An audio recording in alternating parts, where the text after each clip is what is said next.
सिरोही के माउंट आबू में इन दिनों लोग खुशनुमा मौसम का लुत्फ उठा रहे हैं। माउंट आबू में अच्छी बारिश के बाद में पर्यटकों की पहली पसंद बनी है नक्की झील।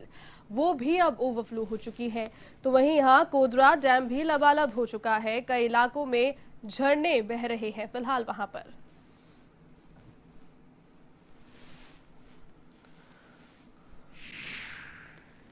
जिले में अब तक जो वर्षा है लगभग 750 mm हो चुकी है माउंट आबू को छोड़कर, और माउंट आबू में 1 जून के बाद 1253 mm बारिश हो चुकी है।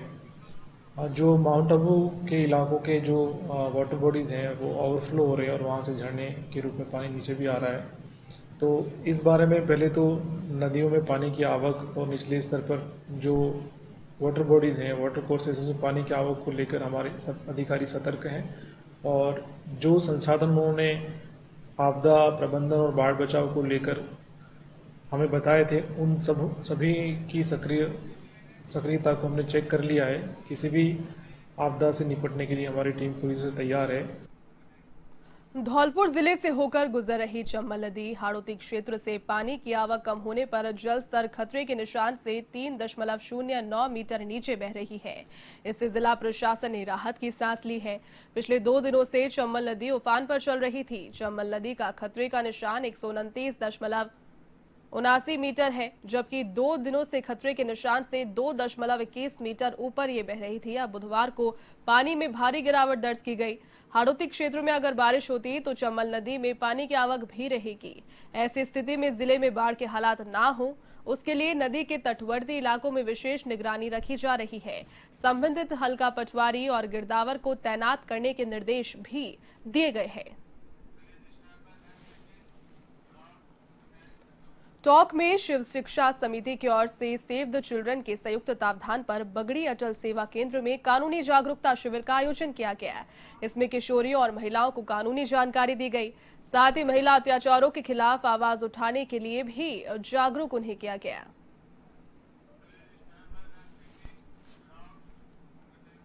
अजमेर विद्युत वितरण निगम की ओर से उपभोक्ताओं की समस्या समाधान के लिए शिविर लगाए गए।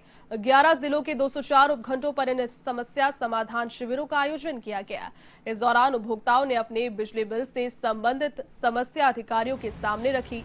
इन शिविरों की मॉनिटरिंग डिस्कॉम के प्रबंध निदेशक वीएस भाटी ने स्वयं की। इस दौरान अधिकारियों ने लोगों की समस्याएं सुनी और उनका समाधान किया। जिन बिलों में डिस्कॉम की गलती थी उन्हें मौके पर ही सुधारा गया।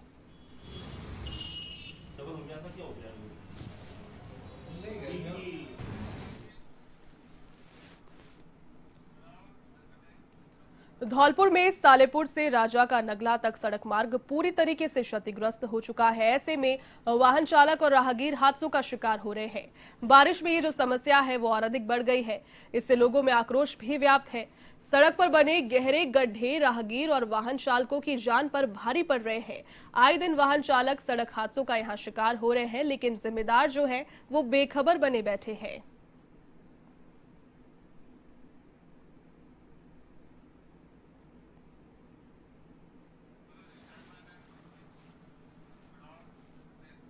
अब खबर है हनुमानगढ़ से, जहां पर कम्युनिस्ट पार्टी मार्क्सवादी की ओर से केंद्र सरकार की नीतियों के खिलाफ विरोध प्रदर्शन किया गया और राष्ट्रपति के नाम जिला कलेक्टर को ज्ञापन सौंपा गया।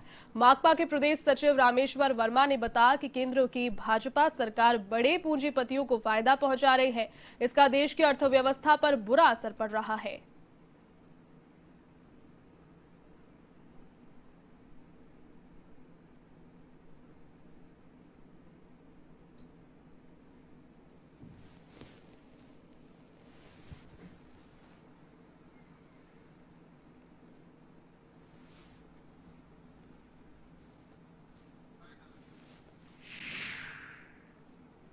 लाख से ज़्यादा कोरोना के मरीज आ गए और 60,000 से ज़्यादा मौत हो चुकी है। कोरोना की आड़ के अंदर देश को बेचने का जो मोदी जी ने प्रोग्राम बनाया है, जिसके अंदर रेल का, जिसके अंदर बिजली का, जिसके अंदर LIC, बैंक, परिवहन, स्वास्थ्य, शिक्षा को बेचने का है, उसके खिलाफ हमारी लड़ाई है। प्रतापगढ़ के छोटी सादड़ी शहर में कोरोना वायरस से जंग लड़ रहे प्रशासन को सफाई कर्मचारियों ने झटका दिया है। अपनी विभिन्न मांगों और वेतन की समस्या को लेकर नगर पालिका के सफाई कर्मचारियों ने हड़ताल पर उतरने का फैसला किया। इस मामले में सफाई कर्मचारियों ने अखिल भारतीय सफाई मजदूर कांग्रेस के मंत्री दिनेश कल्याण के नेतृत्व में नगरपालिका के जेईएन दुलीचंद सोलंकी को ज्ञापन सौंपा।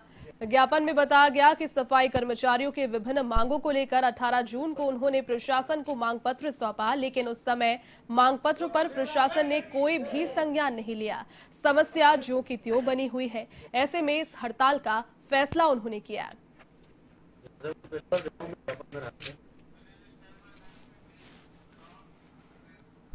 बीकानेर में सरकार की जनविरोधी नीतियों के खिलाफ सीपीएम के बैनर तले लोगों ने कलेक्ट्रेट पर विरोध प्रदर्शन किया, जिसमें राष्ट्रपति के नाम जिला कलेक्टर को ज्ञापन सौंपा गया। 11 सूत्रीय मांग पत्र के माध्यम से मांगे की गई। किसानों के 6 महीने के बिजली के बिल माफ किए जाएं, बिजली की दरों को कम किया जाए, साथ ही में पेट्रोल और डीजल के भाव में भी कमी की जाए।